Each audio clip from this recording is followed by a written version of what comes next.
Hillary Clinton's new book, Hard Choices, has dipped in sales nearly 50% after its first week. Not good, yeah. Many believe it's because the title doesn't really jump off the page.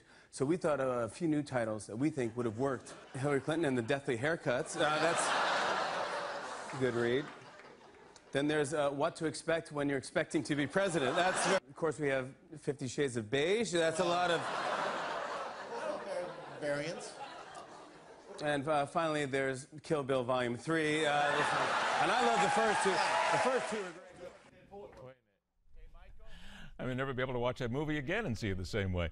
It will depend on your perspective, of course. Hillary Clinton's book and her possible run at the White House is either the greatest fodder for political jokes since Teddy Roosevelt was cartooned atop a donkey, or she remains one of the more astute political thinkers who is working the media and the public to perfection in anticipation of picking out furniture in the Oval Office. Add to that comments made recently about a certain alleged American traitor, and you have a wonderful mix of debate and discourse. Pleasure to welcome back to MidPoint noted commentator, author of Dirty Words on Clean Skin, the book examining bias against women who dare to lead. She dares to be here with us on a regular basis. Anita Finlay now takes center stage. Anita, good to see you again. Hi, so nice to be with you, Ed. How are you? Excellent, excellent. And certainly, as I said, I don't know if I'm ever going to see Kill Bill 3. It's a movie that I'm really curious about now, if that ever comes out in DVD. Here comes the story that we really wanted to focus on here. Mrs. Clinton saying that Edward Snowden should have the right to launch a legal and public defense of his decision to leak top secret documents if he returns to the United States. Now, was this another misstep by Mrs. Clinton, or was this smart politics, just playing both sides here and trying to set herself apart from the administration? I think it's very smart of her to say in any case. I don't know how political it is, but I think that if we are denied due process for an American citizen in this country, that's a very dangerous road to go down. And you know, Ed, I thought what she said was very interesting. I listened to her interview with the UK Guardian, and she said she felt that what Edward Snowden did was wrong, because he was not only leaking documents about what was going on in the US in terms of wiretapping, but with other countries and what businesses didn't have taking those. She issued a challenge to him. She said, if you really want to have the debate, if what you did was a public service, then come home.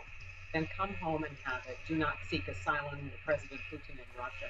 So I think that she's really kind of throwing down the gauntlet and saying, if you feel righteous about what you did, then come here and defend those actions. But certainly he's entitled to mount any sort of defense that he wishes. That's not to say by any means that he would be victorious. So I don't think it's so much her taking his side, because she came out when she was Secretary of State, and certainly in her interview the other day, to say that she thinks what he did was wrong. Even though it may anger those who see Snowden as something of a terrorist, as certainly someone who has been charged with 3 separate violations of the U.S. Espionage Act, that they see him as a traitor who may indeed still bring some harm to the United States and to people around the world? I don't think there's any way to win in terms of how you frame that debate as far as she's concerned, but I think she said the right thing. You know, she's trying to get him to come home, and he would be tried here. So do we really, now let's think about this from another angle, Ed. Do we really want to be the type of country, no matter what somebody did, they're an American citizen and you're denying them due process? Now, I'm not saying this is the case in Mr. Snowden's case, but if there is an administration, if somebody is guilty of overreach and they're saying, well, I'm just putting you in jail for the rest of your life and there's no due process for you, is that really where we want to be as an American citizen? If it's an administration you worry about, might that not worry you? Interesting line recently in the Los Angeles Times that talked about Mrs. Clinton and what she may want to look at as her main platform, if you will. It said few Republicans in Congress have been willing to outline specific approaches to confront challenges in Iraq and elsewhere. It then points out that Mrs. Clinton believes that she sees foreign policy as a way to distinguish herself. Now, let's couch that, if we will, knowing that Benghazi certainly is still out there in her time as Secretary of State. Is it a smart move for her to think that foreign policy is where she should be putting all of her cards at the moment? I don't think that she's going to ever put all of her cards there. Certainly she has a much more powerful case to make with her experience on foreign policy than any Republican candidate who could possibly come down the pike to run against her, if indeed she does run.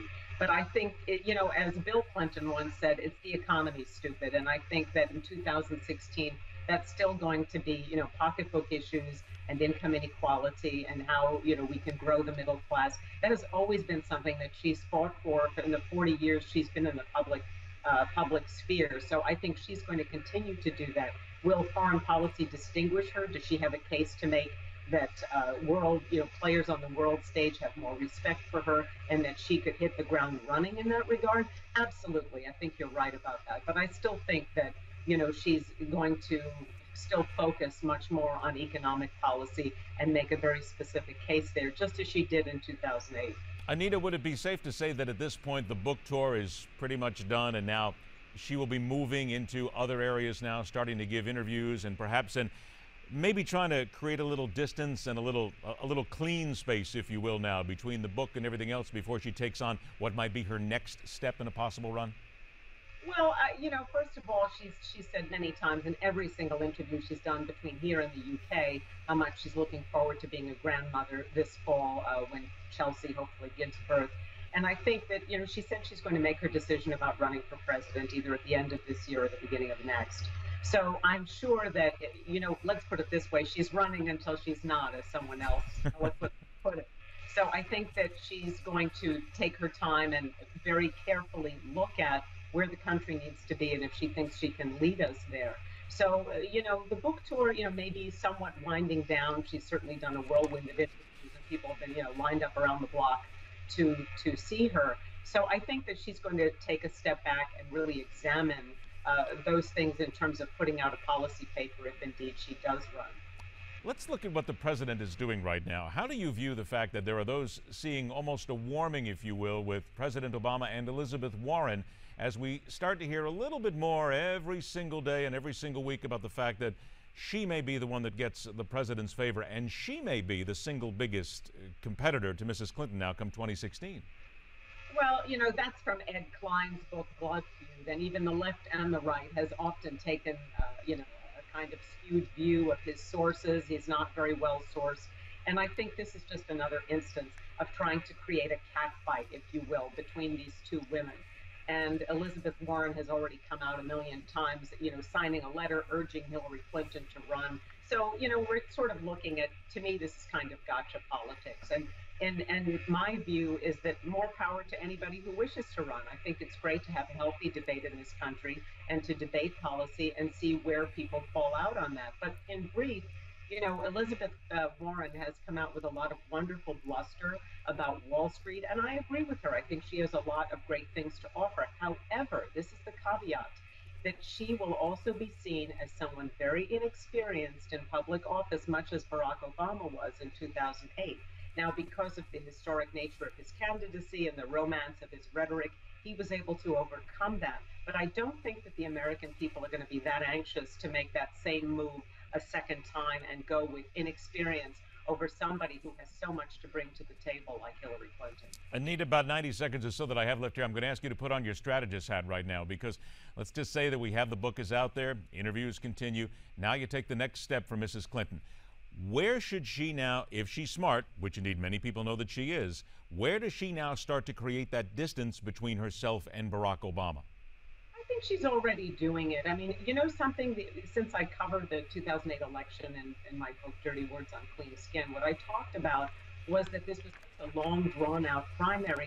Remember, people will never forget that and remember the differences that they drew then. So I don't think that they're going to have that much problem seeing differences between the two of them now. She's almost in a party unto herself because she is such an iconic brand.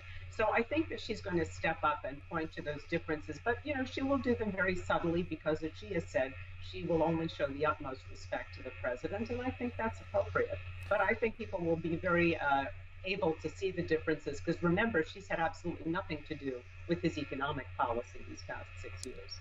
All right, we've only got about 30, 40 seconds left. The big news today, I'm giving all of our guests a chance to discuss it at least and give me a comment on it. The White House today, they originally were asking for $2 billion to help the immigration issue.